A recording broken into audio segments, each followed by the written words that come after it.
Welcome everyone, my name is Chris, I'm the Primogen, and we are here to tell a Changeling story. And we'll start with the presentations. Person up to the left is Kitsu. Hi. My name is Kitsu. I guess it's not really, I am called Kitsu. I'm so good at presentations, why am I going first? But yeah, hi. I'm very happy to be here. Yeah. Who are you playing? You're playing? I'll be playing Tyde, Mm-hmm. an elemental changeling. Perfect. And then we'll go to the right. Jonas. My name is Adam, and I'll be playing Jonas, a Darkling. Also very excited and a bit nervous over it. Yeah, it's gonna be fine. We'll go to Lars. Hi, I am Toring. I am playing Lars. He is a wizened. Perfect. Nate. I am Harry. I will be playing Nate. He is a Ferris. Thank you. Nova, down there. Hi, I'm Megan. I'll be playing Nova, and she's a beast. She's a beast. And last but definitely not least, we got Silas. Hey everyone, my name is Trev, and I'm going to be playing Silas, the ogre. Perfect. And, well, this is the first game, so a little bit of a background. This is taking place in it's going to be taking place in a city called Littlebrook, northern Minnesota. You will be introduced to it along the way, but don't try to find it, because it doesn't actually exist. And one little thing before we get started, and that is we have some Kickstarters running right now for the Onyx path, and we've first up got the Scarred Lands Creature Collection for 5th edition. And I've been told it's a hardcover, got some full color collections of creatures and critters for 5th edition, and it's going to be advertised in the stream chat. And likewise, we also have Deviant the Renegades, which I've been told is essentially the Fly, Cronenberg's Fly, meets, let's see, what was it? Frankenstein's Monster meets Wolverine. So check that out. And there will be some advertisement in the stream. So without further ado, let's tell a storytelling game of beautiful madness. Nova, Tyde, Lars, Jonas, and Nate. You don't know how long you've been running. It could be days, it could be weeks. All you know is that you've been running for your life. And you don't remember the path you're on right now. Some of you came to Arcadia on a gravel road. Some of you were dragged here, some of you stumbled into it. But now it's almost as if this forest, this hedge is trying to keep you back. You managed to escape the notice of your keepers even. But now it seems like nature itself is trying to keep you back. There are trees with long limb-like branches reaching out towards you. They're trying to scrape away, they're trying to catch you. You feel your clothes getting snagged. You feel them whip against your face. There's thorns. You get these thin, small cuts across your body. You're bleeding, but you can't stop running because the alternative is just much, much worse. The brambles are all over you, and even as you run, the stinging pain just reminds you of who you were, reminds you of where you're going. You're going home. You're going back to Littlebrook. Some of you ran together, some of you ran alone, but as you look around each other, as you look around yourself, you realize that there's others. And maybe at first you think someone is coming to get you, but then you realize, just like you, they're humans, or they were humans. And now, just like you, they're running home. And as you run, as you scamper and climb and throw yourself through this forest, the hedge, it keeps growing thicker. You have to break the branches apart. There's no signs of life. There's no signs of animals or birds or anything like that. And Nova, suddenly you have feet, actual feet, You're running instead of fluttering through the forest. You have fingers. You can't even remember the last time you could grab yourself, or grab something even. You've grown without realizing, and you're a person again. And we seem to have lost someone from the stream. You're your own person, yours. You're not chained anymore. You're not forced to be an extra in someone else's story. We seem to have lost Turing. Nate, yeah, but he'll be back. Nate, your flesh is moving. It's slow and it's crackling, and every turn of your joint is a searing pain through your body. You've been still for so long, and the crystals grind against each other as you feel blood and flesh in your body that you haven't felt for so long. And the ache of keeping the same pose for months at a time is still fresh in your memory. You have so much power built up. You have so much anger and frustration and so much determination. And you've been waiting for this opportunity. You've been waiting for it, but now it's here. Tyde, you're free. You're free from the prison you had to endure for so long. You're free to make your own way. You're free to tear down this woods. The water is dripping off you, some of it turning into flakes of ice. You can rage, finally. You're not a fountain. You're not a gardener. You're free. You're a flood. And a human. And you remember suddenly why you went here. You remember why you came to Arcadia. And you have so much power inside of you, and you're finally able to let it loose. And Jonas, you're not sure if this is real or not, but it feels real. Somewhere in your mind, you know that this is different.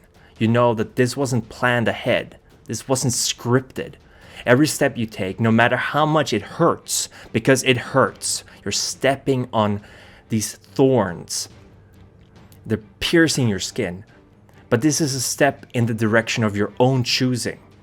And those around you, maybe one of them is the beautiful face. You don't know. Maybe one of them will swoop down and save you when you get into danger.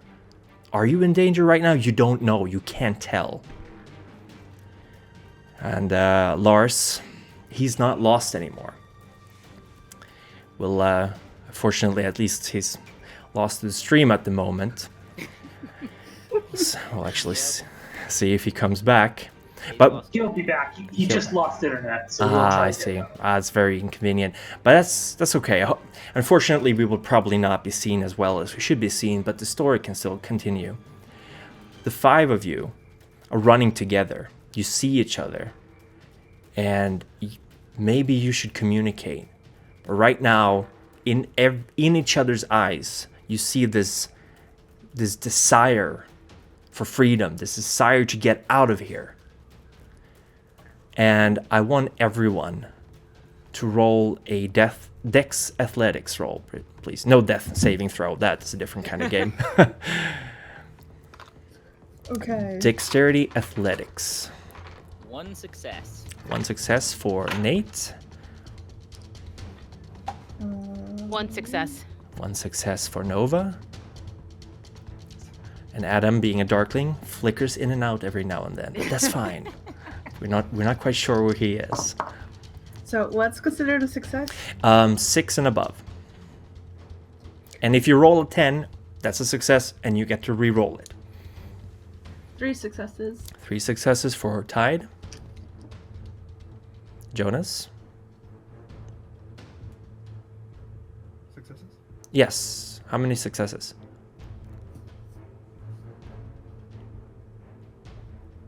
Jonas, how many successes from you? Oh, but then grabbing some more tech problems. Do you hear me? Hear you Yeah, now. hear you now. 3 successes. Perfect. Thank you.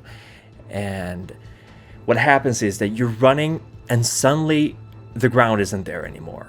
And this isn't like you were running from, like there was a steep slope. It's just not there.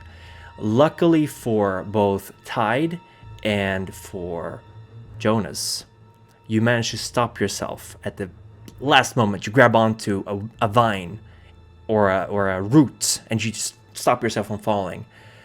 But both Nova and Nate, you stumble and you fall into a river. And as you hit the surface, it's not the water you'd expect it to be. It's a river of broken glass. Oh no. And you just cut this glass. You realize immediately that you should not be having your mouth open. And you save yourself from some pretty serious damage. But you are quickly being swept away in this river of many colored shards of glass. It's like someone ground down bottles into these little pieces, little pebbles of glass. What do you do, Tyde and Jonas? You're seeing these two being swept away.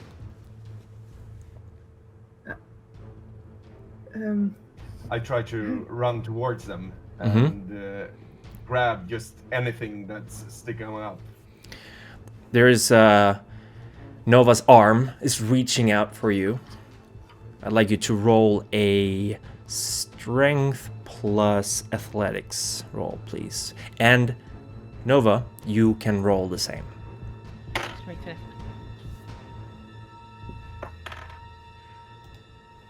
6 or above or 8 or above, who is a success? 6 and above is a success. So that's one success for Nova.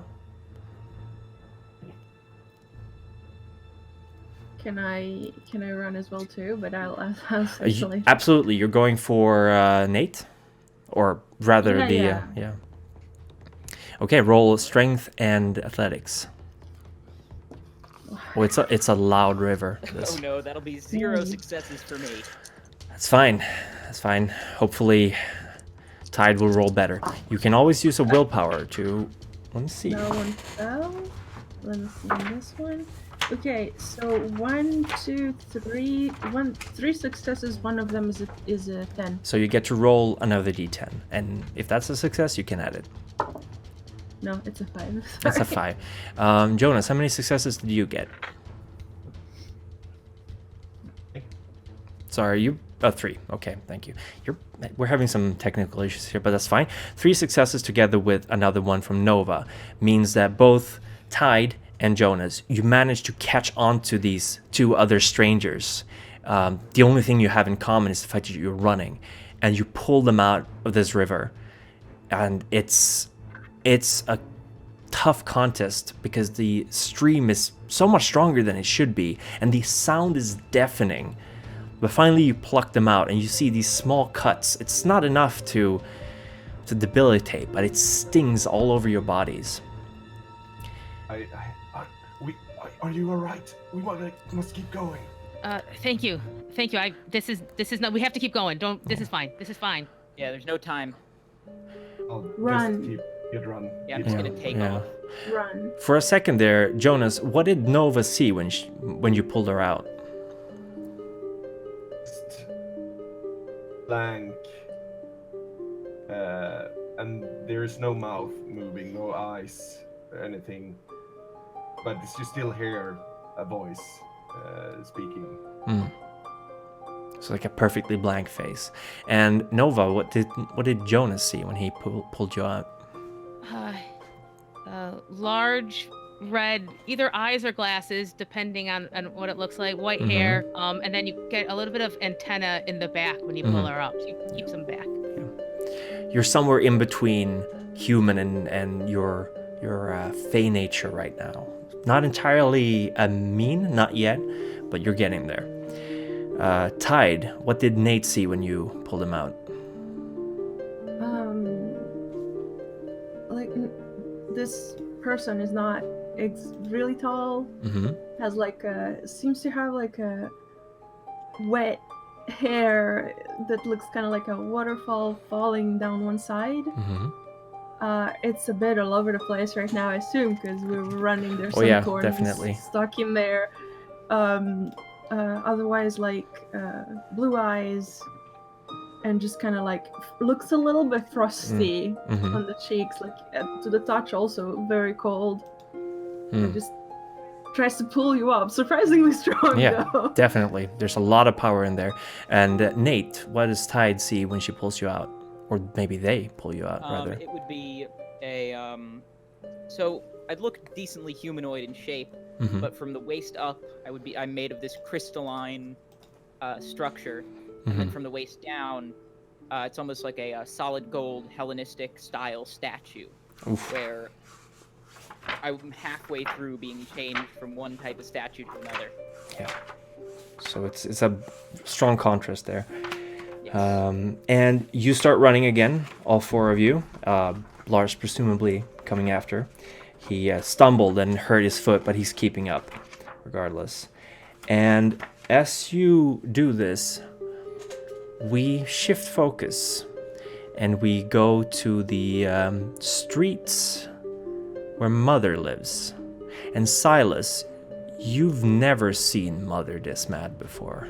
You've never seen her this livid, and you've seen her mad.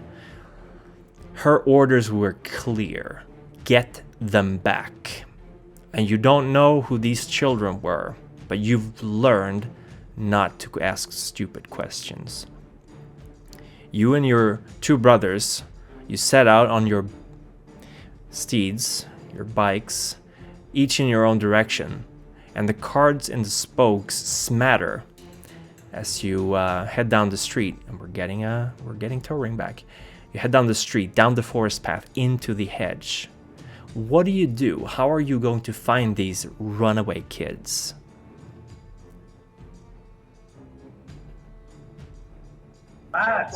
Barnabas, look for them right now. They nod and just... I start to panic a little bit. I have seen Mother angry, but this is beyond anything. This is this many children escaping whatever it is she wants.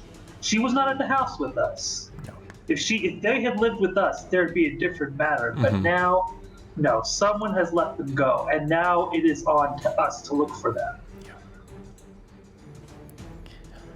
You head out into the forest. Yeah. As I listen to the others behind me, my two brothers trying to track them down, I decide that if I want something done right, I have to do it myself. I start investigating the area, slowly, doggedly looking for tracks, looking for blood. Yeah. And it doesn't take long for you. Welcome back, Towering. It doesn't take long for you to find tracks. These are no trained escapees. You spot the usual signs: bramble thorns with spots of blood on them, the occasional torn piece of fabric, and you believe you see what looks like a gossamer wing stuck to a branch of a tree, or at least half of it torn and shredded. It looks like it belonged to a moth. Shouldn't be too hard to track these refugees down. I pick up the wing and laugh. Among everything, among all the bits and pieces they've left behind, this is certainly going to be the one. Okay. You cut off. I bellow to the air of Arcadia. How fast do you think you can run? The five of you hear this booming, loud, monstrous voice, and it's just echoing through the woods. And you realize someone figured out you've run away, and they're coming after you. What do? Faster than you, asshole. Save your breath for running. Jonas just says nothing, just picks up his pace and just try to run away. He splits a bit from the group, not too much, but just a little bit, not to be center of action if that would if that would occur. You keep running. Lars, how are you doing? You stumbled a bit before. I climb to my feet and follow the strangers. Yeah. You see how two of the strangers fell into this river of broken glass, and they're out now. They were saved by the two others, but they have all these small cuts across their bodies, and they look pretty ragged. When they look at you, Lars, what do they see? How do you look? When you guys would look at Lars, you would see someone who is very short, very thin, really long, slender fingers. They almost look like they have just too many knuckles. But for the most part, he looks like a person who could be in his late 20s, early 30s. It's kind of hard to tell. He's got features that would fit on someone younger, or also some features that look like they belong on someone much, much older.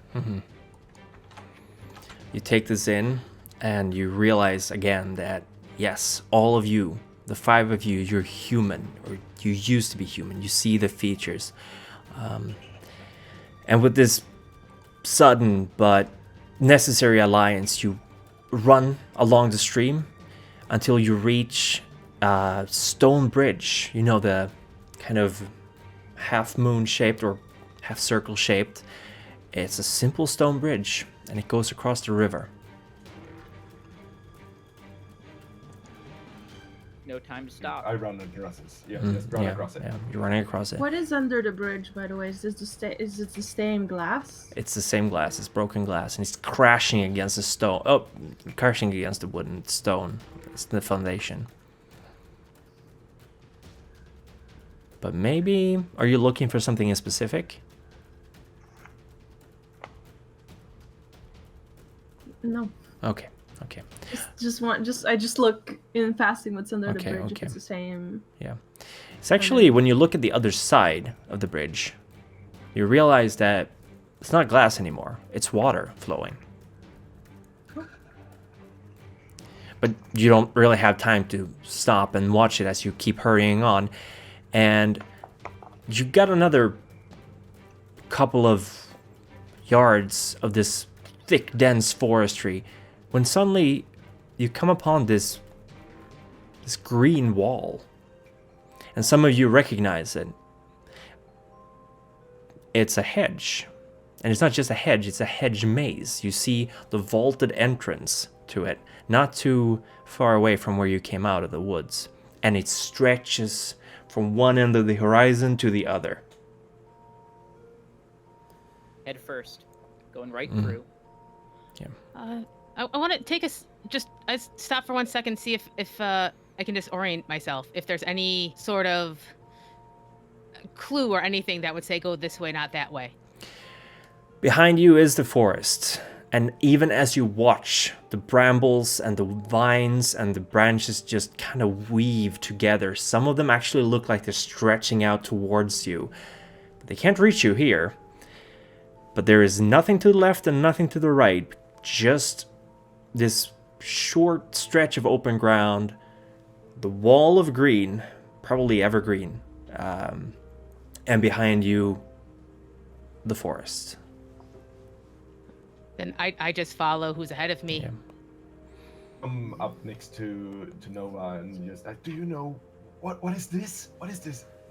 I don't know what this is, but we'll just go.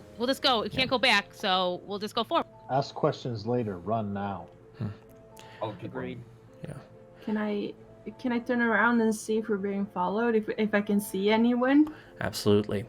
And as you turn around, Silas, I'm going to go back to you now. Your steed is getting restless. It's hungry right now. It's kind of troublesome to steer down this forest path, but you've grown used to it over the years. How do you treat it? What do you do to make it calm down? Calm down. Yeah. When I'm on my bike, when the bike wants to hunt, I don't have to calm it down at all. If anything, I stand.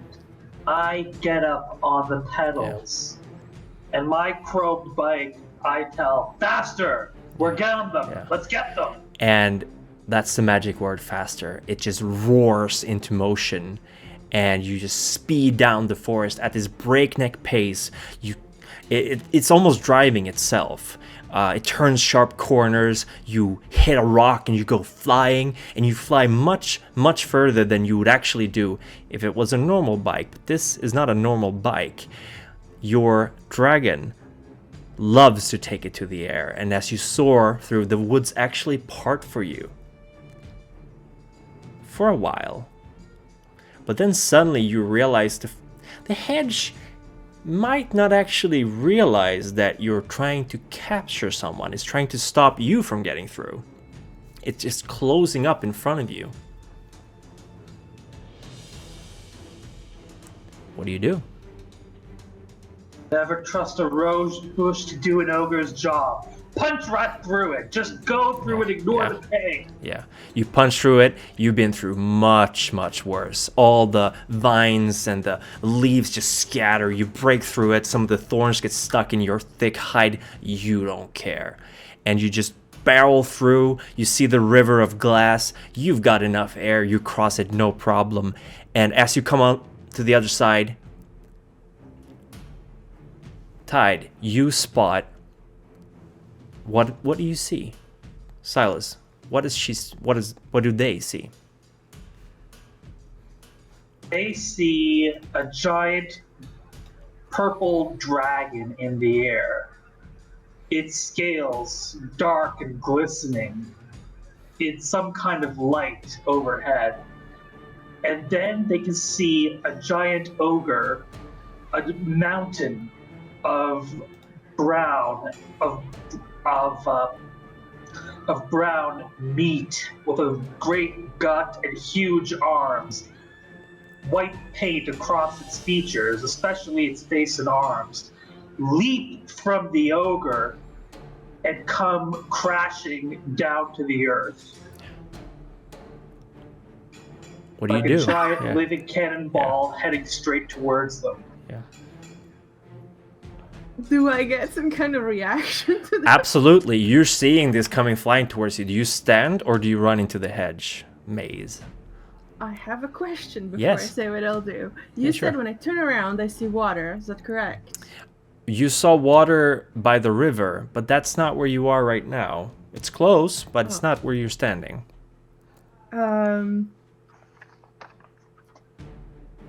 Okay, I get really like, let me see, because I'm not, okay. Obviously when I see this mass of a creature, first like the dragon and then the person, like I guess it looks like a person, Mm-hmm.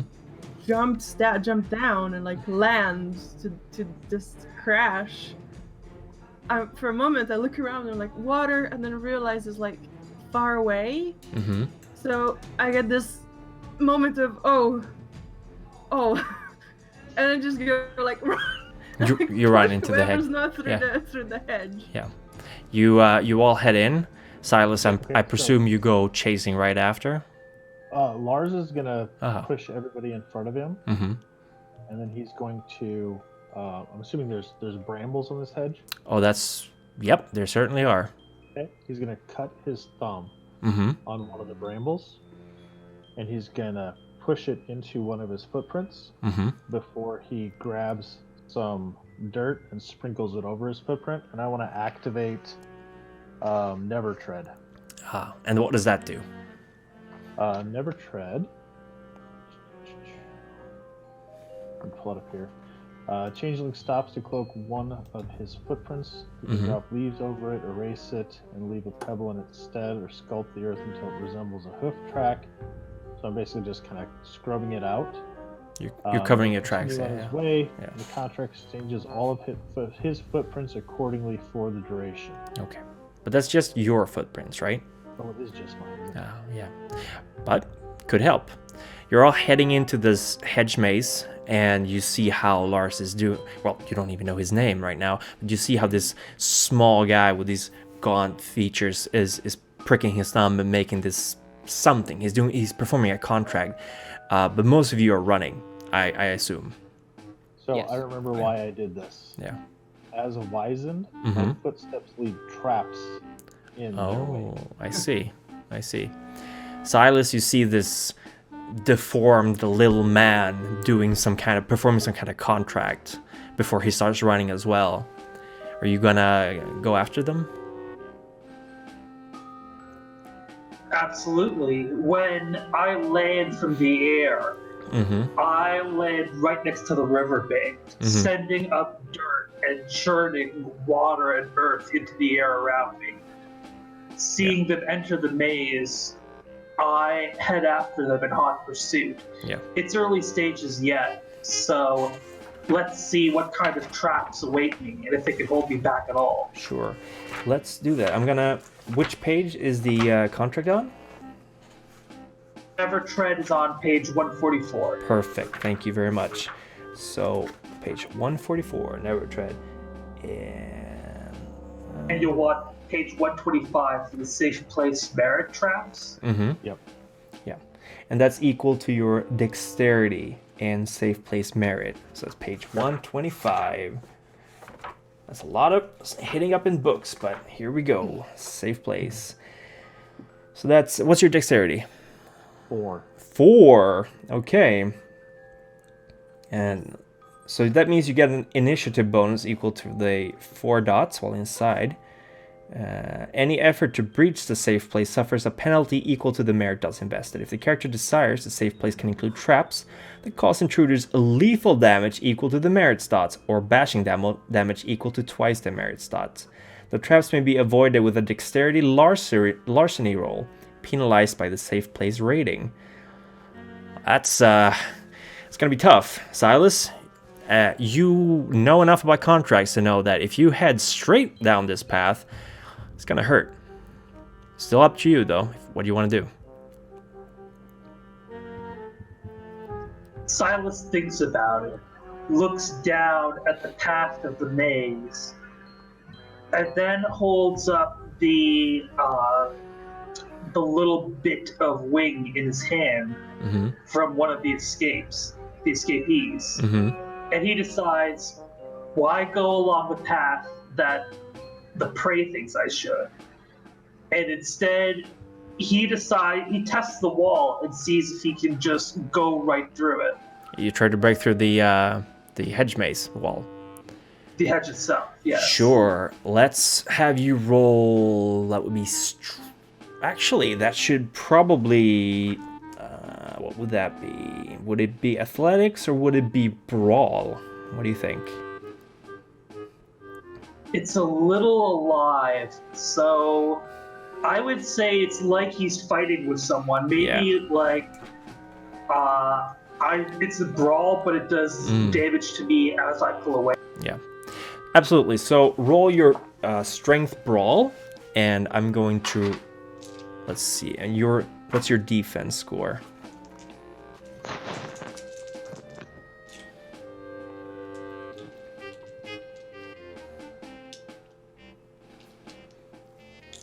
Let's see.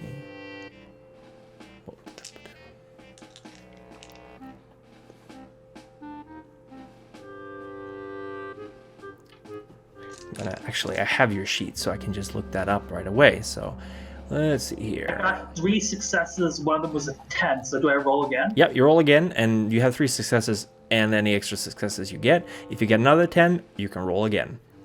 And that rhymes. You have... Now it's 4 successes. It's 4 successes. Nice. And I'm going to roll here to see. You take... my defense, I think, is... let me check my sheet. Yeah, your defense is 3. So you don't actually take any damage. You manage to avoid the worst of the brambles. However, as you step through this hole, which was fairly close to where they entered, you realize they are nowhere to be seen. There's some hedge wizardry going on here, because you pop out in the middle of this hedge, walls around you, there's still a path, but your prey is not where you thought they would be. You might have to track them down anyway. And we're gonna leave you there for now and ask, let's go with Nova. What are you doing right now? Well, as I'm looking, I realized that I do have some familiarity with this because I have hedge sense. You have hedge sense. And yeah. I'm gonna try, now that I'm a little more focused now, to see if I can maybe help us get out of here. Okay. Go ahead and roll. What would that be? Let me see. Hedge sense. On 115. 115. Perfect. I'm just gonna scroll through the book here quickly. Hedge sense. Character is especially skilled at finding her way in the hedge. Gain a 2 die bonus to all rolls to navigate the hedge and to find icons, food, shelter, and goblins from there. Okay, so I'm gonna ask you to roll a Wits Survival with 2 extra dice for your hedge sense. Wits Survival should be 7. Oh, hell yeah. Oh, yeah, this is good. That's good. This is a pretty good one for me. Yeah. So you see how this moth-like person with these big red eyes, or are they glasses? We're not quite sure here. They kind of shift. It's like a hazy kind of blur. She's looking around, and she rolls 3 successes. You start heading down the hedge, and how do you navigate? Are you touching? Are you tasting? I'm seeing, and a little bit. I kind of release my antenna a little, and they can kind of feel a little, and I'm just going kind of by their sense. Okay. The rest of you, do you follow? Yes. Absolutely. Okay. Yeah. She seems to I'm know not where she's waiting. going. I just went. Yeah. I just went. Yeah. Jonas, did you say something? I asked her, where are you going? I was distracted. I'm just very focused. So she's not replying. She's just going. With her little Look at antenna. the other ones, Yeah. and if they seem to go after her, I'll follow as well. Yeah. Seems that way. Seems to know where they're going. All of the rest of this seems the same. I'm gonna follow. So you follow Nova as she leads you through the maze, and it's not an overwhelming success, but you're making your way, and every now and then you hear sounds, and they are not human. They are the roar of the dragon circling in the sky, not diving down towards you, but keeping an eye on where you're going. And you see occasionally living statues enacting these ballroom dances in a big open space.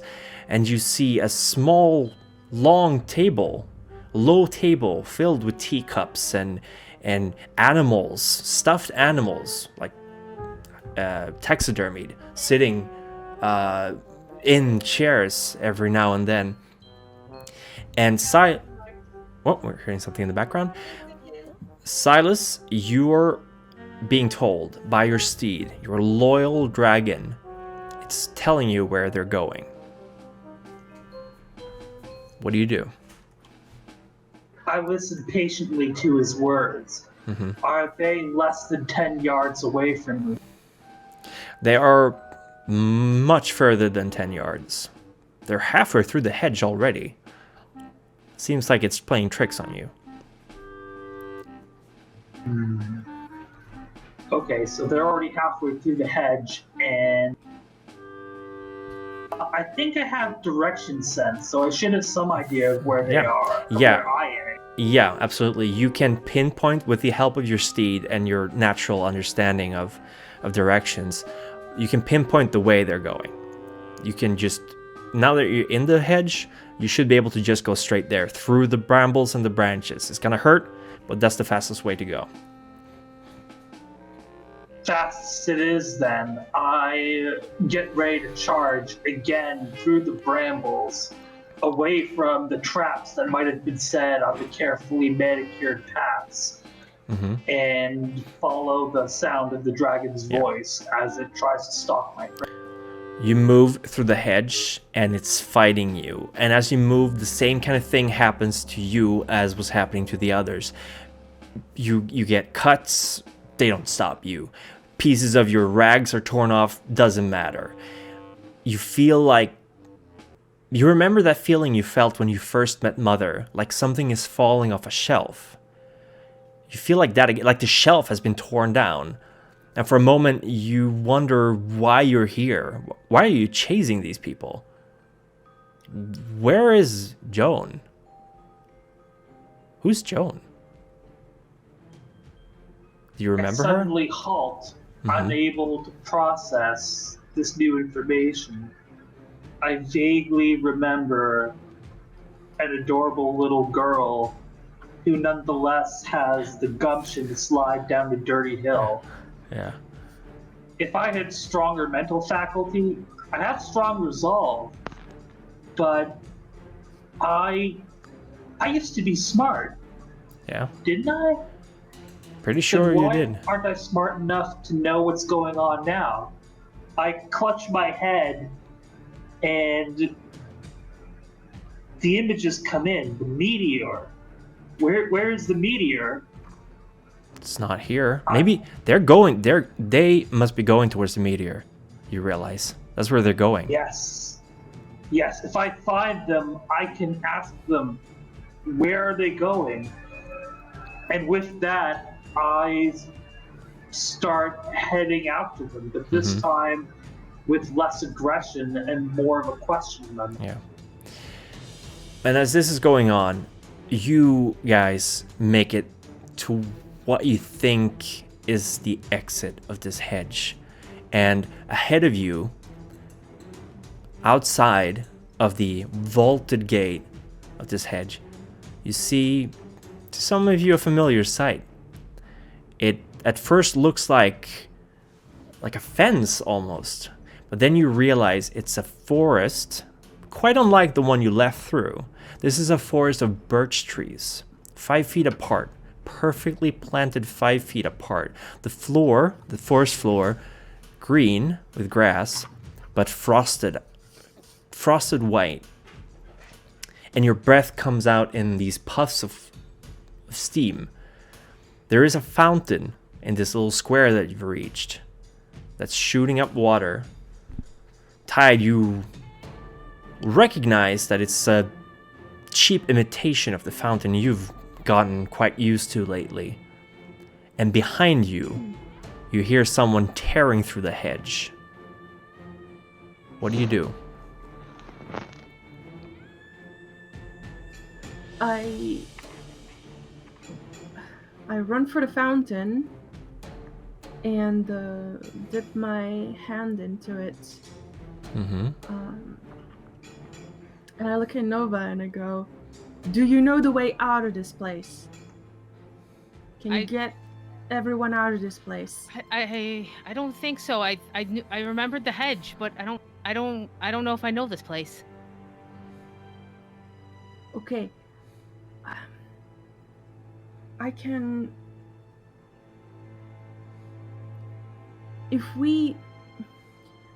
I can make a wall of ice. I can try to block him off, do something else, but we gotta hurry out of here. It's not gonna hold. Do it. Do it. Yeah. Yep.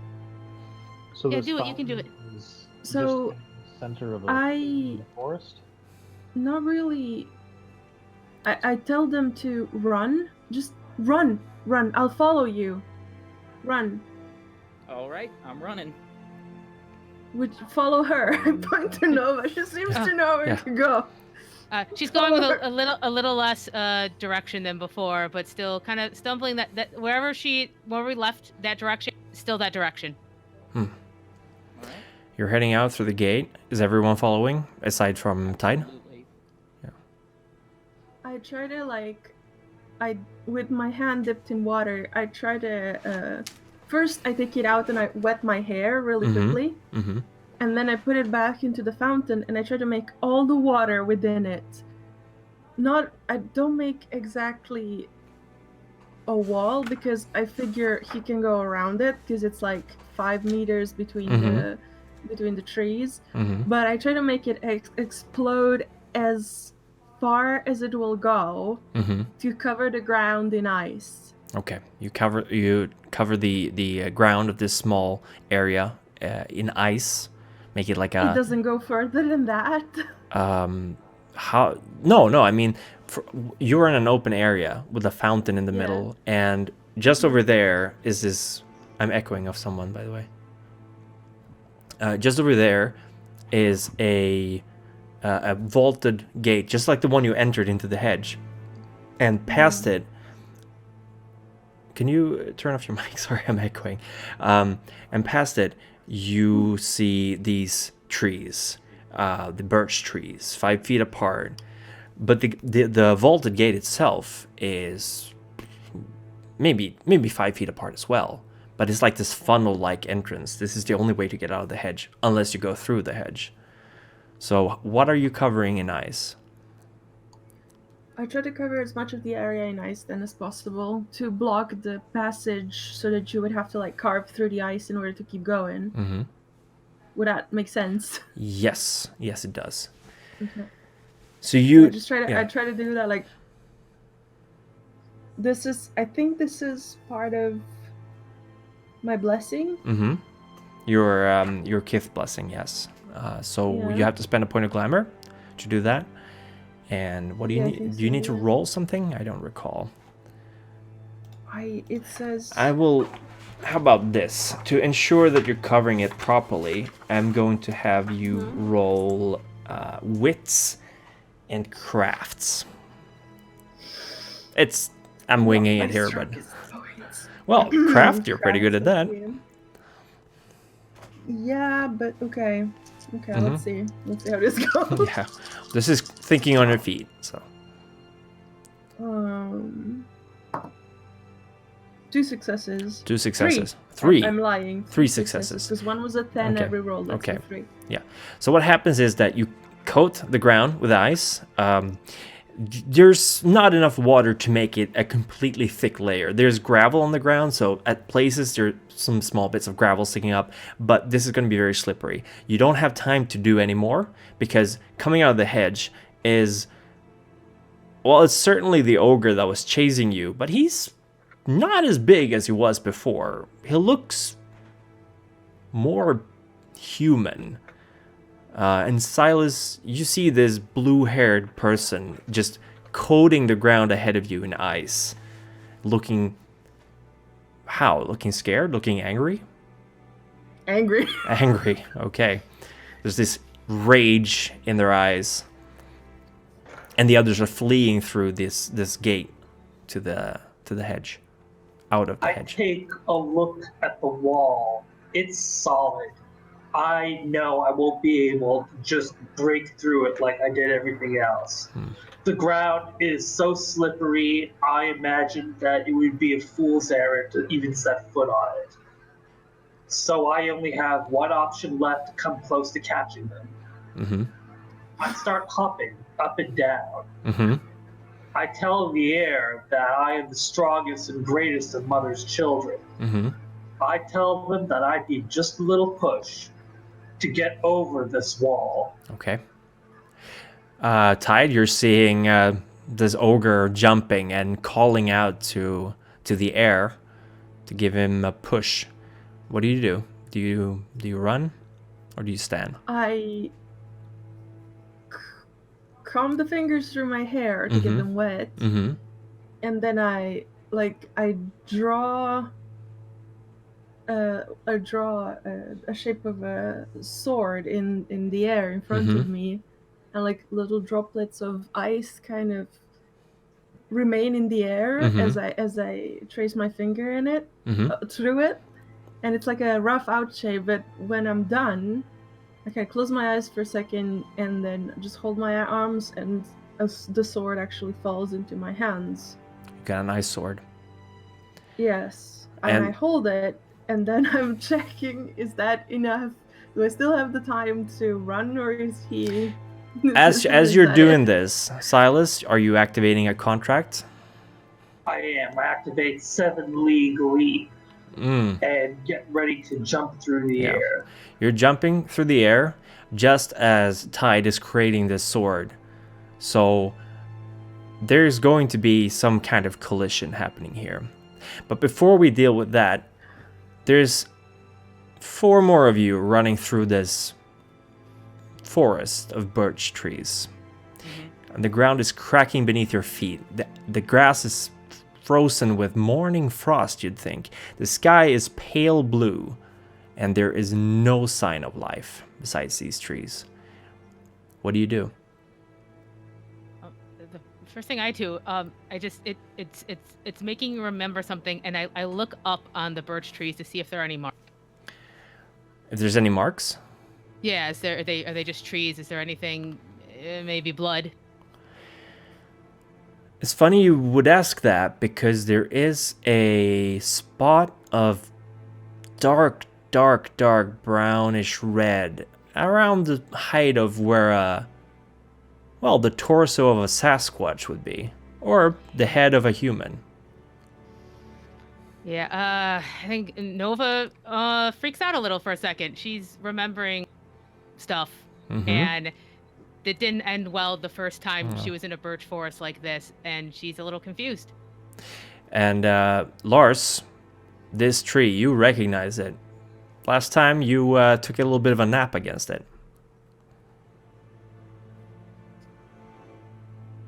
Your microphone is off, I think. Yeah, you're muted. Yeah. There we go. There we go. Mm-hmm. I want to look around up higher in the trees around here, looking for a platform, familiar platform. Platform up above the trees?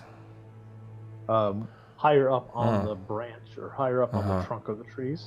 My deer stand. You're looking for your deer stand. It's not here. But you think... Why don't you roll, actually... Okay, so wits and survival. Survival. 4 dice. Yeah. What am I looking for? 6s and up. 8, right? Yeah, 6s and and up. up. Yeah. 3 successes. 3 successes. Did you roll a 10? No. Okay. You recall that this deer stand that just suddenly popped up in your memory should be about 5 minutes that way. Okay, then I'll point in that direction, and I'll say, we need to go this way. Yeah. Jonas. Where we are? Have you been here before? Yeah. Yes. Jonas, you trust these people.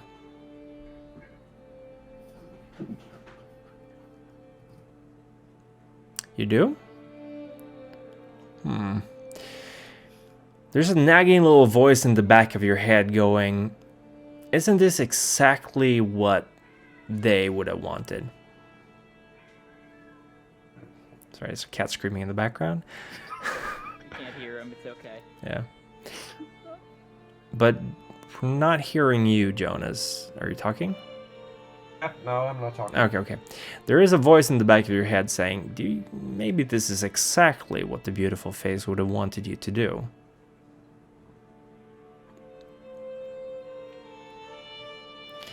And try to give a quick look down again on my companions to see who they are. But yeah, let's go there now. Okay. And I stay at the group, but still keeping an eye backwards as well to see what's following us. If I see anything that.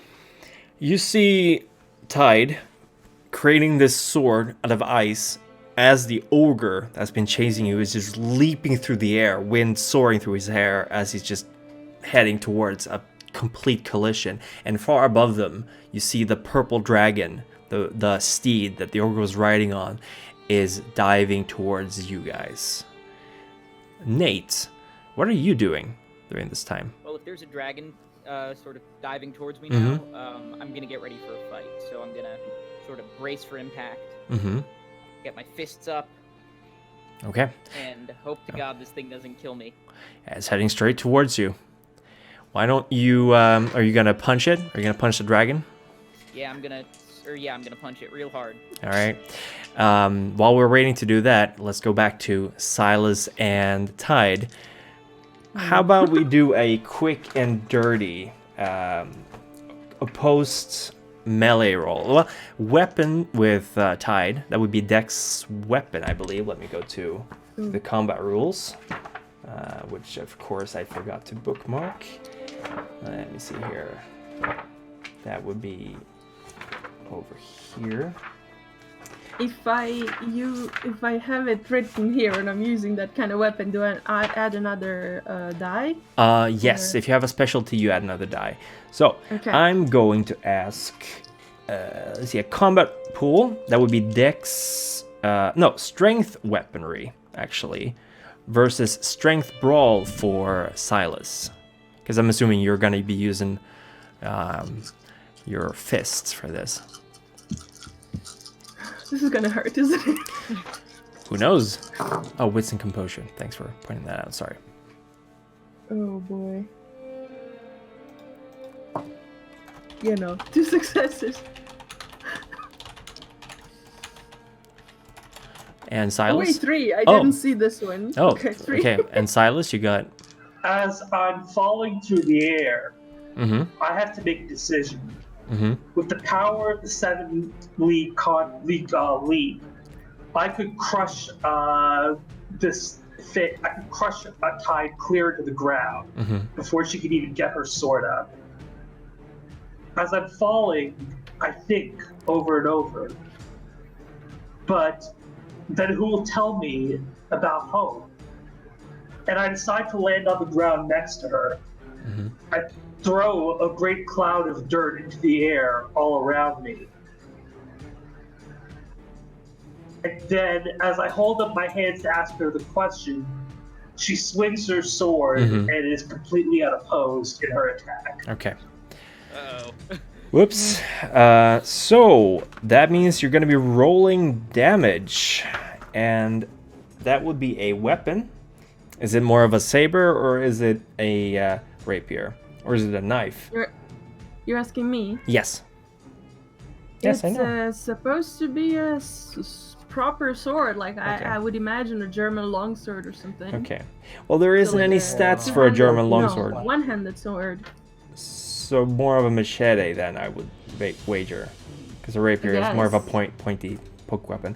Okay. No, not a rapier, because it wouldn't be that kind of fighting. No, It okay. would be more like This is damage 2, so slashing. go ahead and roll. You rolled 3 successes? 3, yeah. Okay, and that matches Silas's defense completely, and he's not avoiding. So that would be your strength plus 2 dice you roll, and I know Wilma. Are you guys hearing her? We are.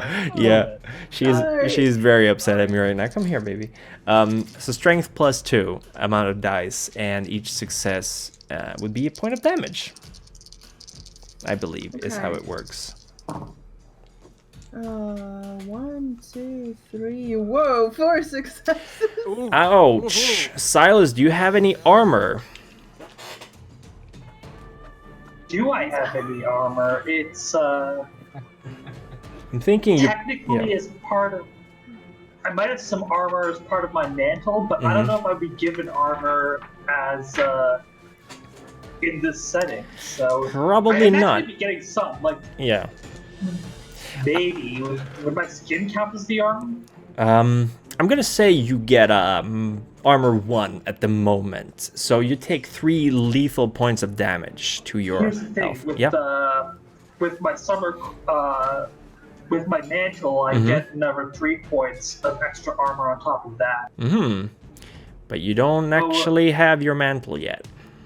Okay, so Sorry, never mind. sorry. Just the 3 points of damage as Yeah. the sword sticks in. Yeah. You have plenty of health, so you should still be doing okay. But Can I that yell hurts. At him too? Can you what? Can I yell at him angrily too? Absolutely. What do you want to yell? So this creature, you actually can't tell which gender they are. Doesn't have any kind of bodily features that would tell one way or the other. It just kind of looks at you and goes like, "You are a slave. For shame. Go back to where you came from and let us be." It's just like, or you want more?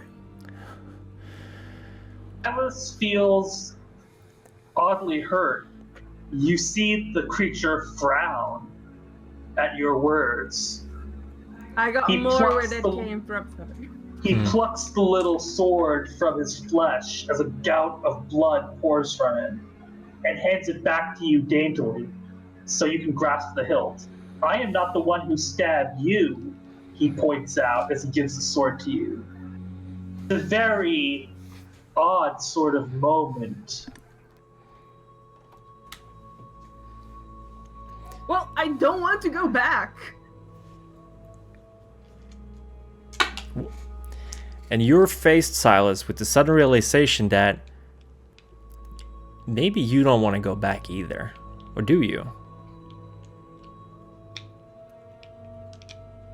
Back to what? He scratches his head. To tending this garden, to fighting things off, to making ice sculptures that are never fine, that are never good enough. I hate this. This is not the life I want. I am a slave. I don't want to go back, and I will die if you take me. Before you take me, sorry. Silas thinks this over, feels the flow of passion and genuine anger at her circumstance. Did he feel this angry about his work? What was he supposed to be doing again? He settles on saying, well, where will you go? Anywhere that's not here. Somewhere where they can't find me. I'll find a place. I always find my place. Silas nods slowly. That makes sense. Okay, let's go, I guess.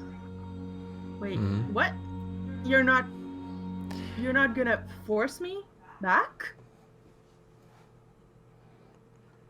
Why would I do that? Why? What were we doing again? So, Tyde kind of like stops and kind of looks at him like, and if you're trying to fool me, this is. Are you joking? Are you trying to fool me? What's happening here? And before Silas can answer, this shadow swoops down over both of you. And Silas, you realize that your dragon is going in for the kill. Nova, Jonas, Lars, you turn around to see how Nate, this half crystal, half, was it gold? Yes. Yeah, and the dragon is meowing loudly as it descends. The dragon is roaring, claws reach, and you're ready. You're entering your boxing pose, and I'd like you to roll Strength Brawl. Fuck yeah, 6 dice. That is 4 successes. No 10s. So the dragon swoops down and it's ready for the kill, and you can almost see the grin on its face. And you just give it a mean hook right on the side of the head. And only when your hand lands, your crystal fist lands, you realize you're not strong enough to stop the momentum of this creature. Yeah. So the dragon, like, its head twists to the side, and it obviously looks a bit hurt. It looks like you hurt it. It's just like this indentation in its face. And then the massive bulk just crashes down on you and just shoves you. These trees crack behind you as you're pushed.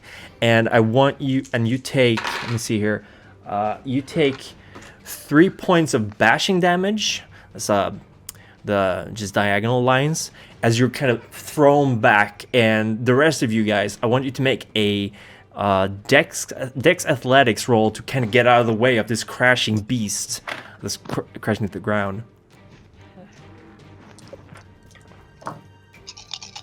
My standard 3 successes. 3 successes again.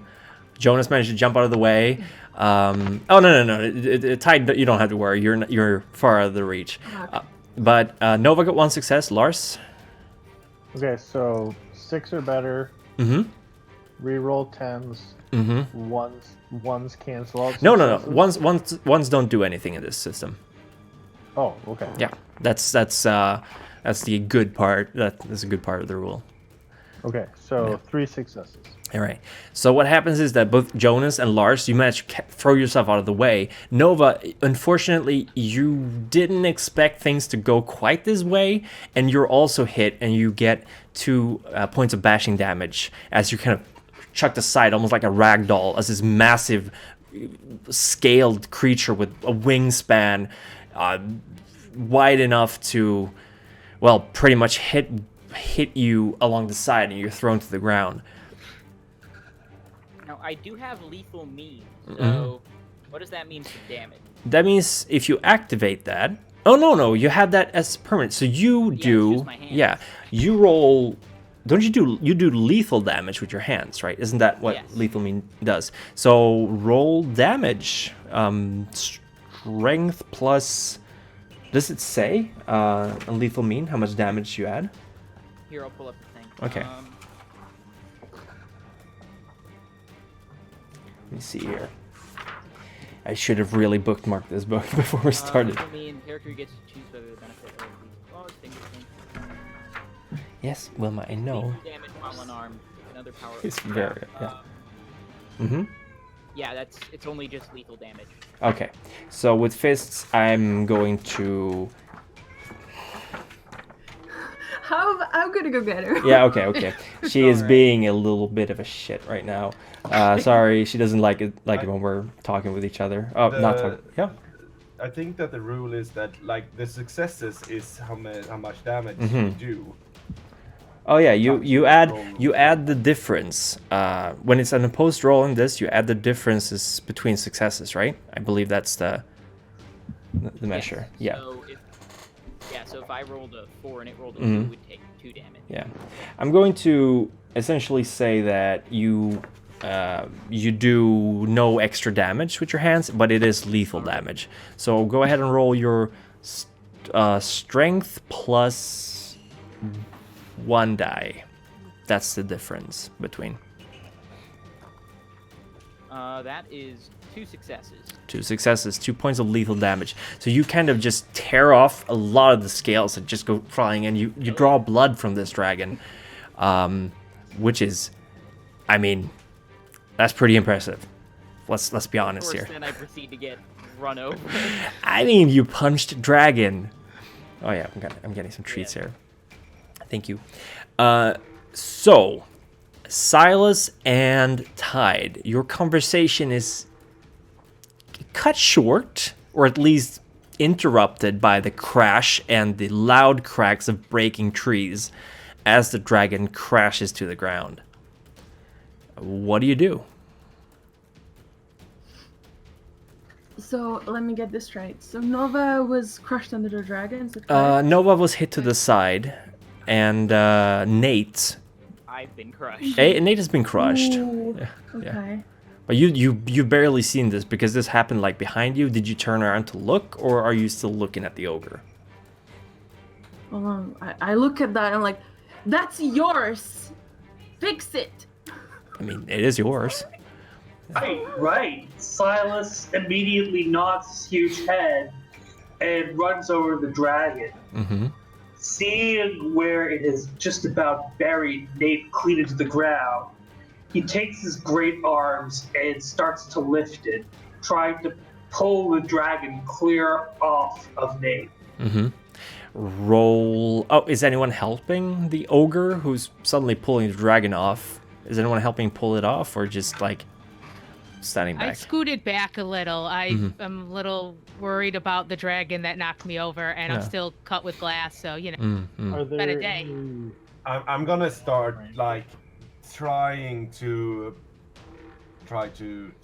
find like a dark patch somewhere and just stand there and watch what's happening. Okay. And you kind of melt into the background a little bit as you go incognito, as it were. Are there any downed branches around here? Oh, quite a few. Quite a few down branches. Okay, so what Lars is going to do is he's going to grab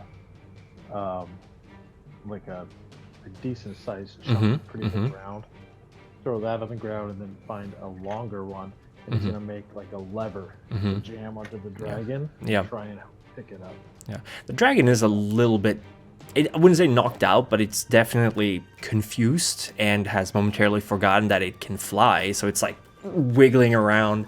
And I would like then, I'm going to say that you get a +2 to your strength athletics roll, Lars. And Silas, go ahead and roll strength athletics. And Nate, I assume you're also going to try to push this monstrosity off of you. Can I come and help too? Once Oh, I yeah. see he's actually going to fix it? Yeah, sure. So roll strength athletics. That's one Single success. success. Yeah. So 1. That's 3 successes after a roll again. Okay, so 4 and another 3. That's 7 and 10 successes. With your powers combined, you lift the dragon off or push it off. It's a huge beast and it's roaring and it's lashing with its tail and wings and screeching. Silas, you've never seen it this wild before. It's always been, it's always been fierce, but it's like this is a completely different creature. It seems almost wildened by where it is at. Like you're not sure it would obey you if you told it what to do. Well, as I always say, if something's not obeying you, you smack it until it does. Right. Oh, I was gonna do that for you. I'm gonna immediately start trying to beat this thing's head in. All right, go right ahead. Start smacking it out. Silas, you go first. Then Nate. Anyone else joining in with a beatdown? Lars backs away. He wants I nothing mean, to do punching a with dragon. What's the worst thing that could happen? Nova's good at watching. She's just gonna watch this. No, Nova's good over here. Yeah, Tyde also like stands back, like, oh. You are not going to believe this. I got 7 successes. I believe you. 7 successes. All right. That's more than I have dice. I'm going to roll. Holy shit. I'm gonna roll the post. 6 successes. Yeah. Okay, I got. That's 3 successes for the dragon. So, Silas, you get +4 to your strength with pummeling. Oh my god! And Fucking 6. you got 6 successes. Did I? Yeah. Yeah, I got. Did Out I of get 6 Yeah. dice. Oh my god, that's crazy. I love it. So roll your strength +3, right? Did I say 3 successes? I think I got. Yeah. So strength +3 for Nate and strength +4 for Silas. You guys are gonna kill this dragon. +1. So. Yeah. Oh yeah, +1. And Strength yeah. +3. Oh wait, well, then I got 6 dice. Yeah. I feel kind of bad. That's a crit. So I can add another one.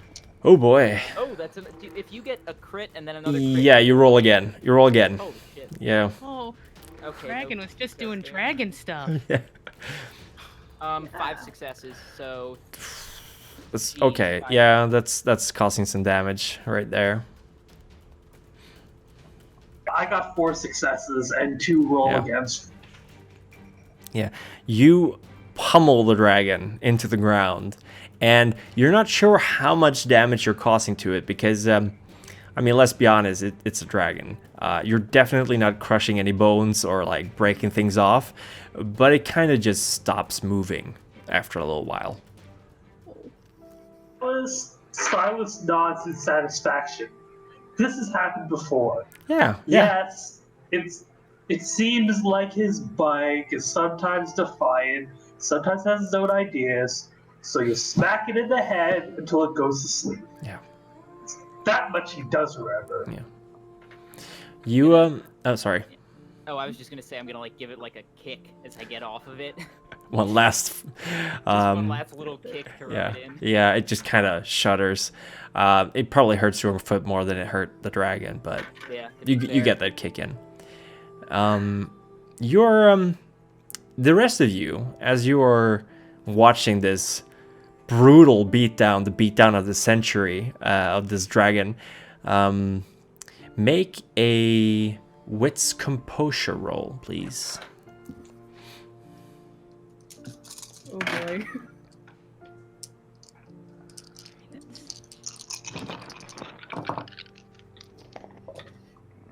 Three successes. 3 successes. And should I make a roll as well? No, just the ones that weren't Okay, beating it up. Okay, so okay. so 4 and 4 from Jonas and 4. Okay, so all 4 of you notice in the distance as you're watching this pummeling, you can't help but notice there is a big rock moving slowly further through the forest. It's kind of like it's almost waddling, so maybe it's not a rock, but it's like minding its own business in the distance, maybe 60 yards away, maybe a bit more. Coming towards us? Nope. Just rolling or moving, however you'd call it. It's kind of hard to make out what it is, because the trees, surprisingly, considering they're in like a 5 feet apart, but they're diagonal, so they cover quite a lot actually in the distance. Do I see like that the other seems to have noticed this as well? Or... Yeah. You look around, you see, yeah, the rest of them have seen this as well. And I just stay still and quiet and stay in my dark place. Mm-hmm. Yeah. Let's see if can I get a little closer and get a better look? You can certainly move closer. I'm gonna do it. Okay. You had. Is anyone else going there? She's going towards this moving thing. This moving thing, yeah. It's pretty big. Go. You're going there too. Yep. Tyde? I'm kind of like, you, what? Still looks like at the dragon and then the ogre, then like. What could be worse than a dragon? Not gonna question it at this point. Yeah. Looks over to the rock. It's kind of gleaming brownish now that you look at it. Like it catches some light reflection. That's weird for a rock. Okay. I keep going. I'm not waiting for anybody. I'm just trying to get a little closer. So Nova, you're the first to realize what this is, and it is a beetle. And it is a beetle the size of well, it's definitely bigger than you are. And it has this kind of horn, and it's got these beady little eyes, and it's looking over at you, and then just keeps going. I'm gonna call out to it. I'm like, hey, over here. Doesn't seem to care much. The rest of you catch up to Nova. He doesn't talk much. I turn to the. Oh, sorry. Go ahead. Oh no, that's all I had. It doesn't talk much. I just wanted to say, I look at the ogre and go like, okay, I'll take you helping, you actually doing and fixing the thing and like beating the dragon down. It's a truce, but for now, okay. And it tries to look like medicine, and it's like nowhere near to hide. How fast is this beetle moving? Right now it's moving pretty slow, but those legs are as thick as trunks. They could probably move pretty fast. Actually, Lars, you've seen one of these before, you realize. Mm-hmm. You've seen them all over the piles, as they're called. Yep. People have been riding them, herding them, eating them occasionally. This one seems pretty far away from where they usually roam. We should get on this and ride it out of here. That's what Lars would say to everybody. Climb on top. Let's let it do the work. Let it get us out of here. As comes out from the shadows, can you control it, or do it just take us where it wants, or can we control it? It seems to be going in the general direction we want to go, so I don't know that we need to control it. I don't know that I can speak with it, but I can try. Yeah. Well, we can hop off if it's not going the right direction or something, I guess. Even know a right direction as of now? That way. And I'll point in the direction that I feel is the right way, based on my early. Yeah. Silas and Nate, by this time you've noticed the others have left for what looks like a large moving boulder in the distance. Well, I might as well. might as well not get left behind. So Mm-hmm. I guess here we go. Yeah. You head towards it. Silas, you too?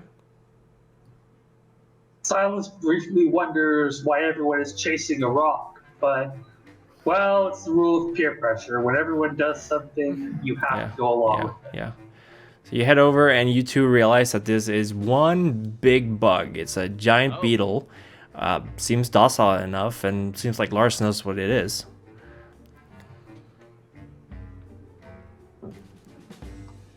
Okay. No time like the present. I'm just like, well, Come on, that everybody doesn't up. really Let's go, apply. let's go. I'm just Yep. like, I'm getting on. For a second, you hurt? Nova tries to fly just to get Me? on it, and her shoulders are just moving, and she gets a little sad. Yeah, there's no flying anymore. Silas, you're still holding on to this wing, by the way. Are you still holding on to this piece of gossamer wing? Silas looks into his hand at the gossamer wing and realizes, oh yes, I was holding on to that. Despite the fact that he just beat a dragon senseless, despite the fact that he's torn apart brambles and half a hedge maze besides, the wing is still in good condition, though bloodstained from where his hand grazed his own injury. He cradles the wing and starts running after the group. Okay, you start running after. Did you show the wing to... Are you showing it off or just holding on to it?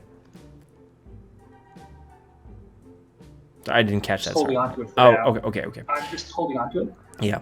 You climb up on the beetle, and honestly, Lars, you know this kind of beast well enough that as soon as people start climbing up on it, it just stops. Kind of glances over his shoulder, and if it was a cow, you're pretty sure it would be chewing on some grass and just having the usual cow time of its life. You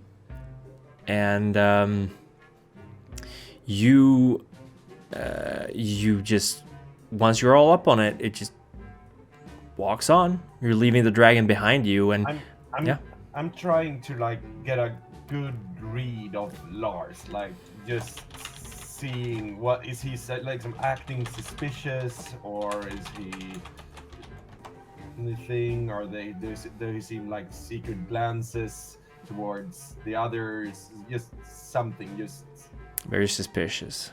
Very carefully. Lars would at this point seem probably more interested in the beetle and making it go faster than anything else. Yeah. Okay. What are the rest of you guys doing? I'm currently on the lookout for any kind of container. Container? Does anybody have a bag or a box or anything on their person? I had a bag before. I don't know if it's come back. Silas says, yes, I have a bag. He immediately hands over a ragged bag.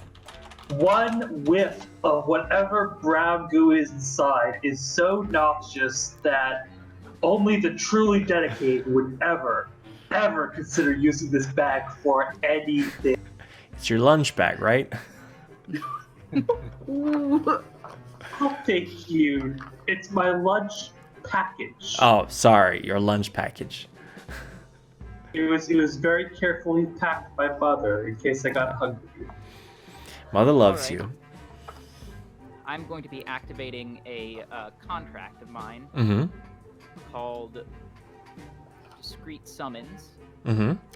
And I am going to, from the bag, pull out a handgun. Oh. Yeah, you can, it's any size 1 object. Yeah. Suddenly there's a handgun, 9mm Beretta in Nate's hand. If anybody else comes after us, now we have this.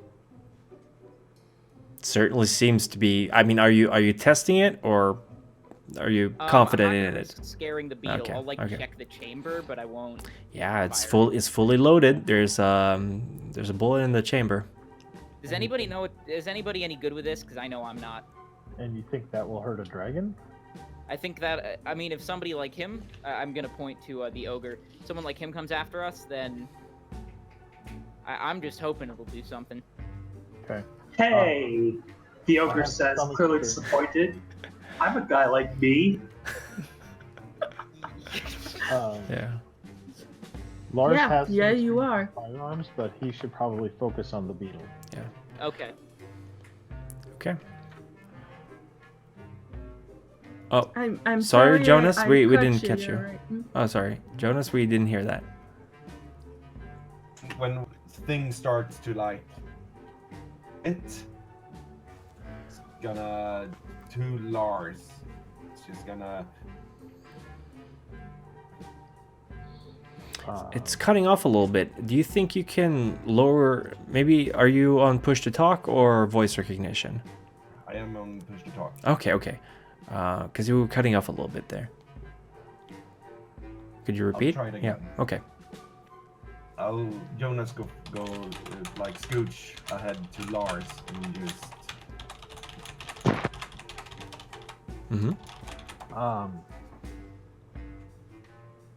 You cut off again. Lars, I think. think. It's been time. I don't remember how much.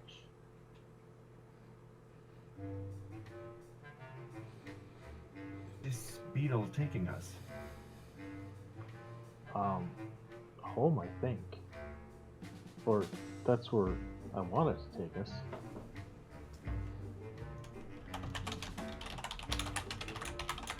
Yes. My family. A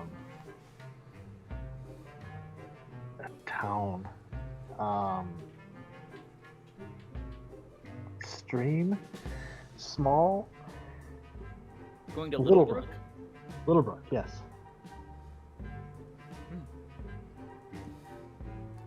Nova looks up when she hears Littlebrook. That sounds familiar. You've heard of it too? I think so. It's as familiar as the hedge was, so maybe? Silas frowns as he hears all this.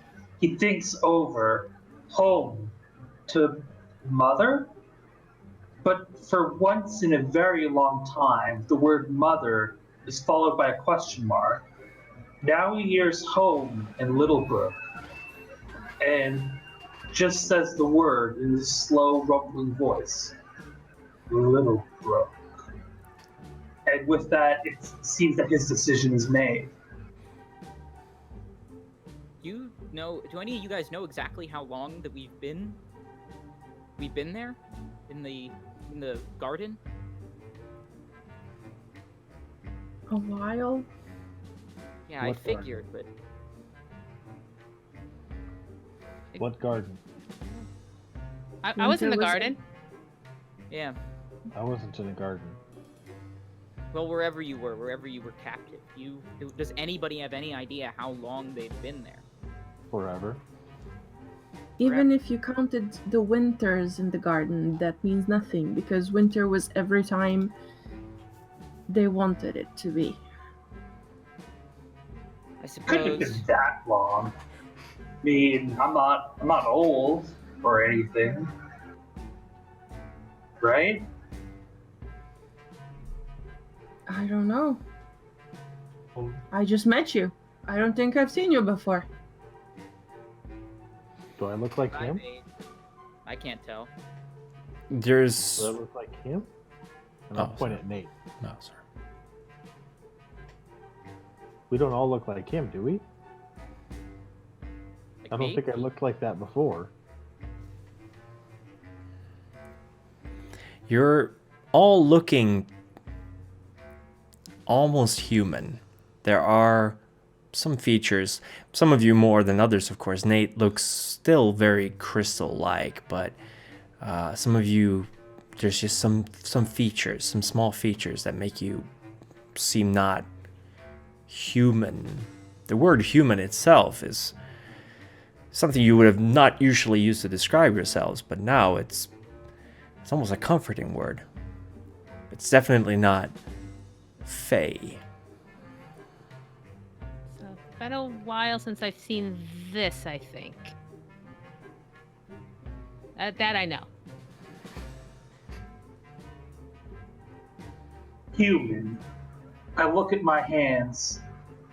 They're big, but nowhere near as big as they were. Not weathered and rough, full of this strange, thick skin. I flexed them experimentally. The hands are meaty, yes, but not like a monster's hands. I look at the others. I look to Lars. You look familiar.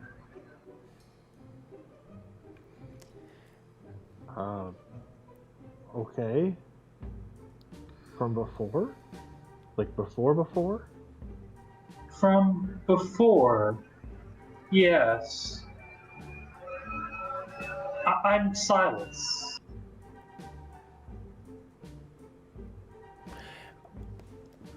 Lars,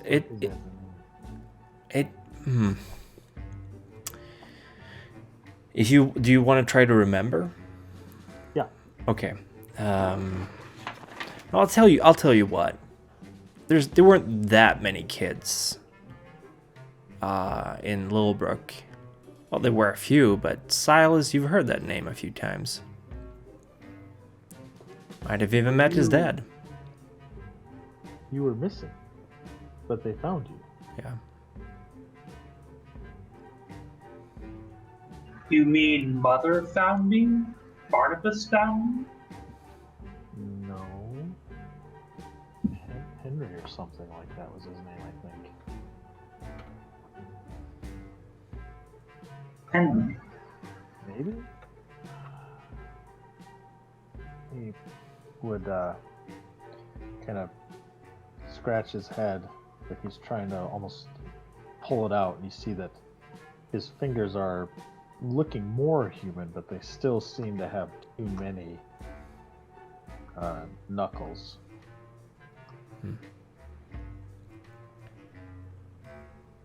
Silas, you were missing, and then you came back. You were in the woods or something. It's fuzzy. So fuzzy. Jonas, you've never once heard the beautiful face mention Littlebrook. In fact, anytime you mentioned it, you would be very, very punished for it.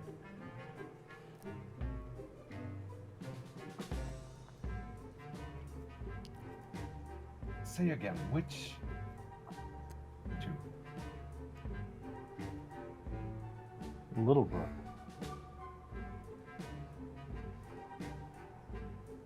Littlebrook. Home.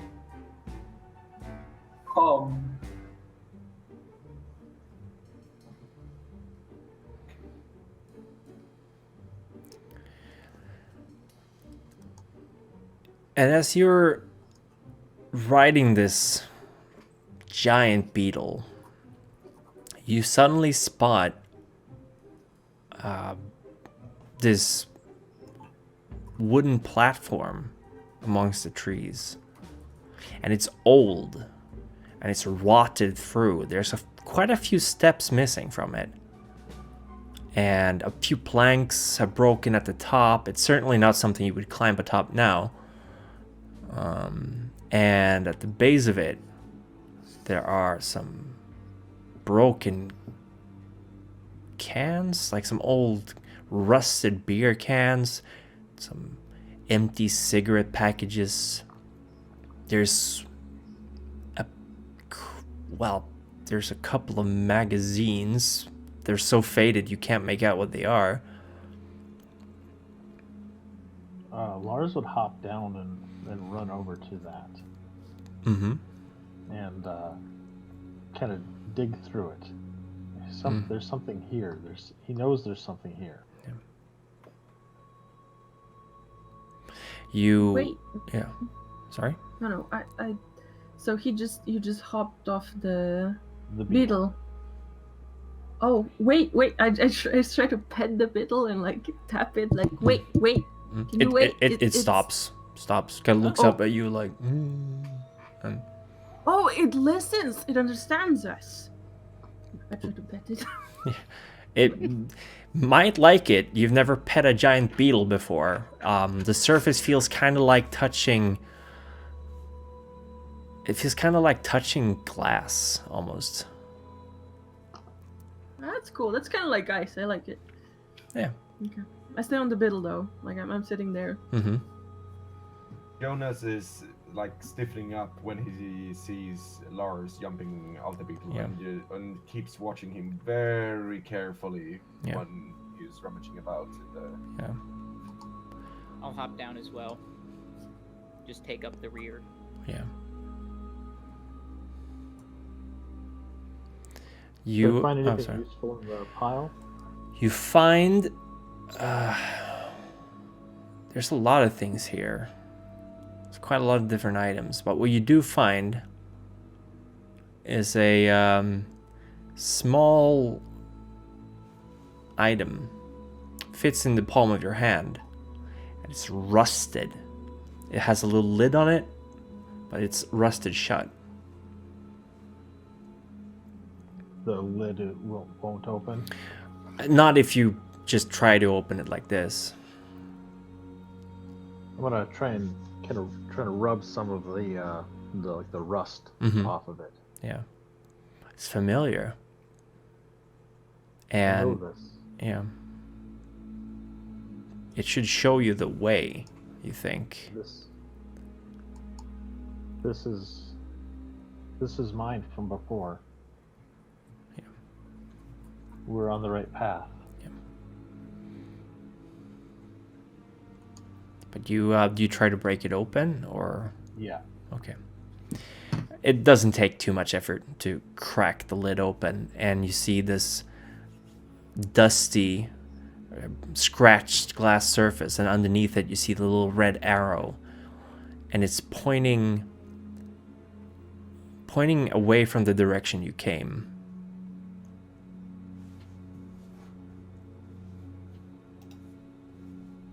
Okay. Pointing the direction we came from. No, pointing ahead, basically. Oh, ahead. Okay. Yeah. Okay, so, yeah, I think we're going the right way. Yeah. Let me. It's a compass. It's there. It's my compass. I heard that word before. What's a compass? He'll point up and he'll say, "This is where I was when I was taken."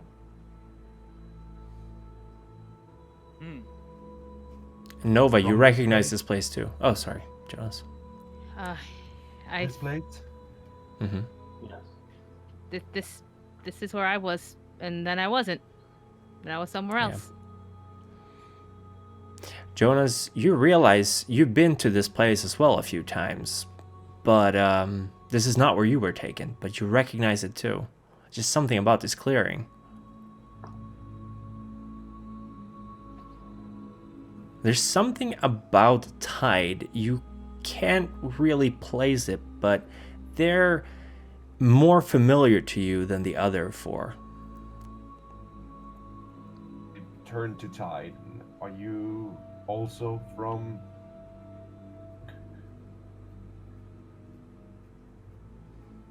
From?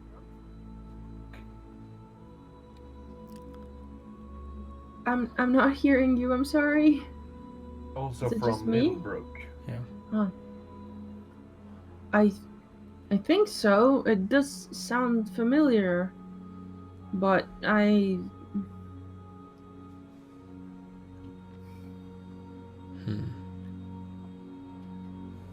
tried to.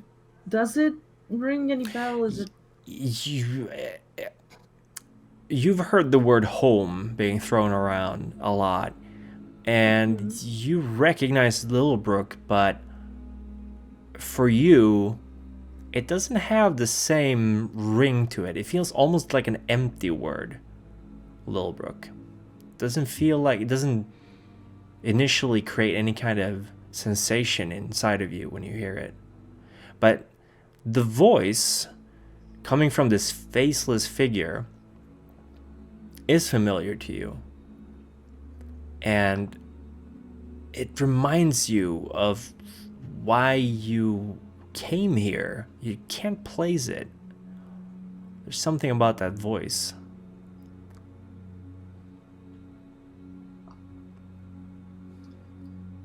I don't know of Littlebrook. I mean, I've heard of it. I definitely heard of it before, but that's it.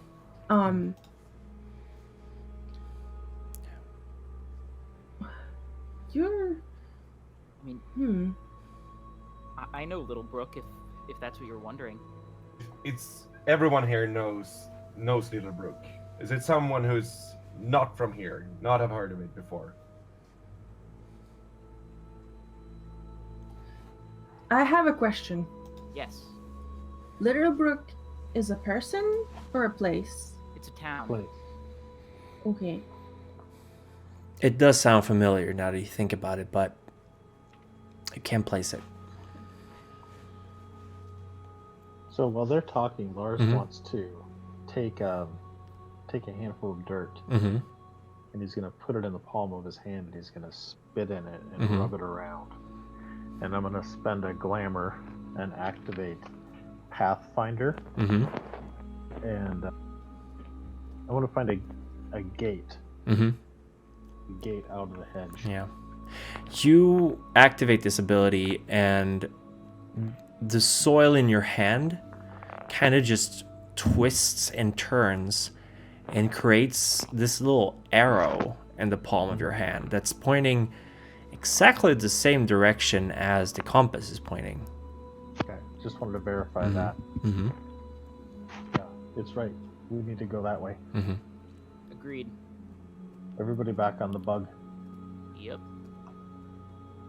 Hopping right back on. Just at the slightest bit of movement from you, Lars, it kind of shifts the arrow. The kind of reactions you'd get when you were fairly close to your objective, as it were. Like, if you were far away, it would shift slightly, but now if you just take a few steps to the left or right, you just whoop, the arrow kind of adjusts in a direction. We're very close. We should go. We're very close. And you spot these two trees, and they're birch trees, just like everything else, but they've grown together and have created this natural kind of gate-looking opening between them. They're old, and one of them looks very damaged. The black that you usually see spotty on a birch tree is almost covering the entire surface, and the other one has almost no cuts in it as you look at them. It's almost completely white. So it's a white tree and a black tree, and they've grown together into this gate. Through those. And I'll try to kick the beetle into going. Mm-hmm. The beetle walks towards this gate, but when you get closer, it just stops and kind of just shakes its head a little bit. It Okay. can't go.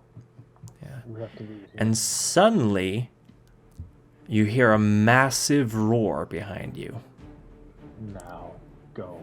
I Yeah. roll right off the beetle and Yeah. start heading towards the gate. It's the dragon coming. Dead sprint. Yeah. Yeah, we're getting through that fucking Yeah. I'm sprinting as well. Yeah. soon. You're running towards the gate, and as you get closer, it just blackness just bursts like a tear in reality in front of you, and you see this long tunnel, and at the end of it, there's some light, but you can't really tell what it is. Anything's better than that dragon. Yeah, look back at the dragon, Yeah. look at the scary dark light, and Yeah. I know the dragon, Yeah. so And the dragon is actually like you can see one of its wings is a little bit hurt almost, and it's like crawling towards you on the ground, just flapping its wings, trying to get off the ground, but it's too heavy.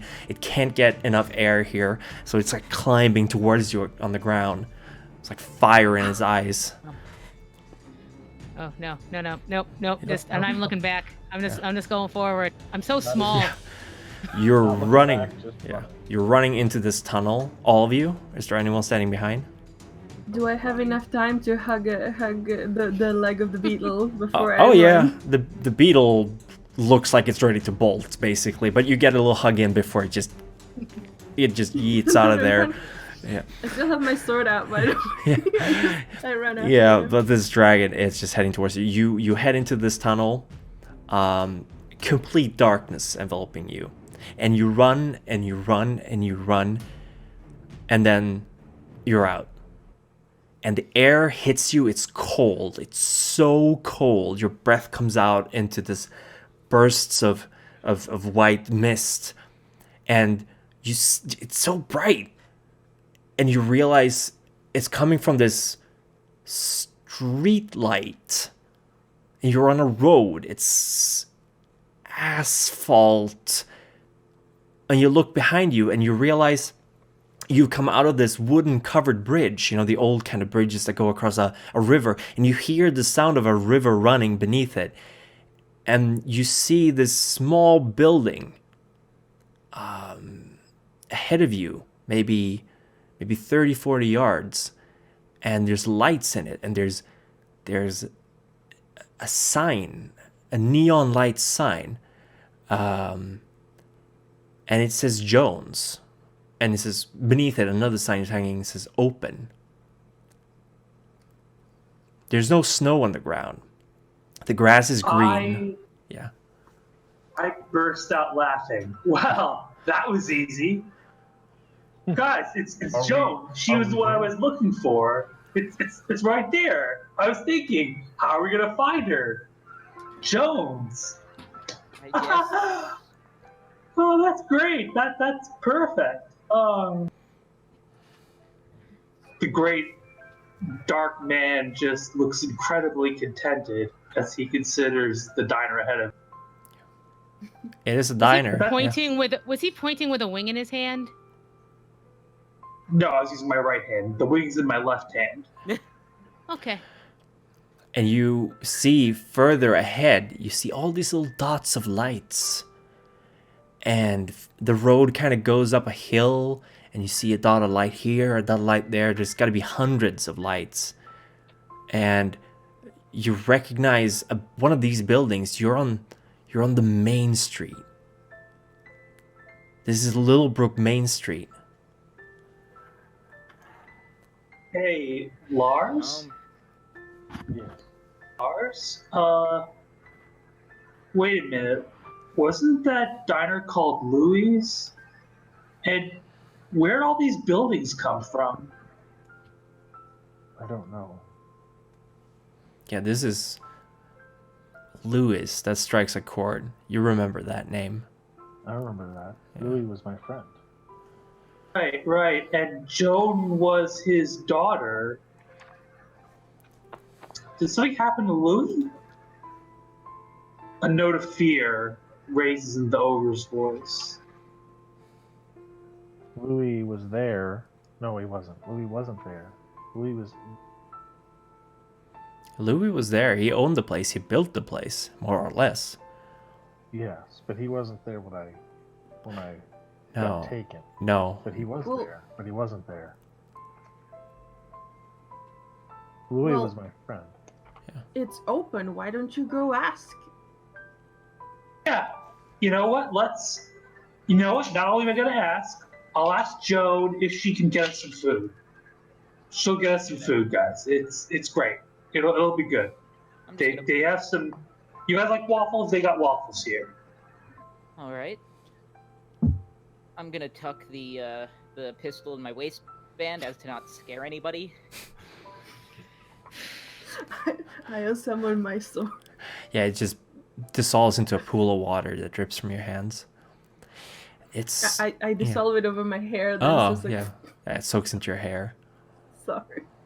Oh, it's I hastily stuffed the wing into a pocket and walk into the diner with relative confidence, even though it briefly occurs to me that I have no money and my clothes barely stand to be called the word. Yeah, Yeah, sorry. I have some money, and I'll pull like a wad of crumpled bills out of my pocket. I mean, they look old, but they're still valid money. All these memories are flooding back into your minds, but there are missing parts. There are birthdays clear as day, but then there are anniversaries, there are wedding days, there are funerals that are missing, there are patches of weeks just gone, and you know these days are missing because it's like your old life is playing back through your minds, and for a moment you're kind of like just taken back by all this, and the realization grows within you that you're actually free. You made it out. You're no longer in Arcadia. You're not in the Hedge. This is Littlebrook. This is the human world. This is where you lived. This is where you grew up. This is where some of you might even have had children. I have to find my wife. Yeah. I need to go. I've been here before. I know this place as well. Find some people. It's okay, it's okay. Yeah. We'll just go inside. We'll go inside the diner, get to a payphone, call some people. Just get to a payphone, call some Good people. idea. Tyde? I don't want food though, because I feel kind of nauseous. There's a lot going on through my head. I'm Yeah. sorry. Tyde, Oh, you it's okay, recognize it's the okay. voice of I the know faceless your one. voice. It's your brother. The one you went looking for. You were. Where? How? Everyone said he'd just gone missing for a few hours, but you knew it wasn't your brother. You? I know. Jonas, I- it's Sarah.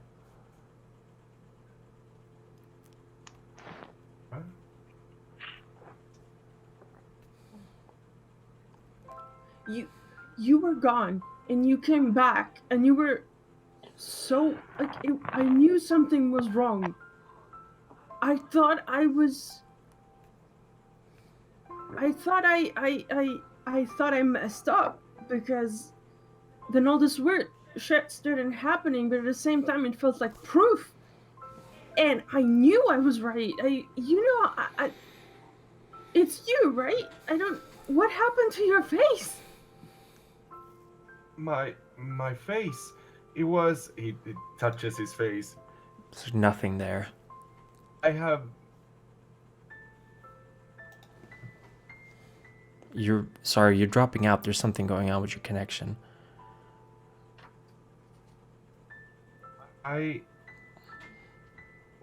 This is.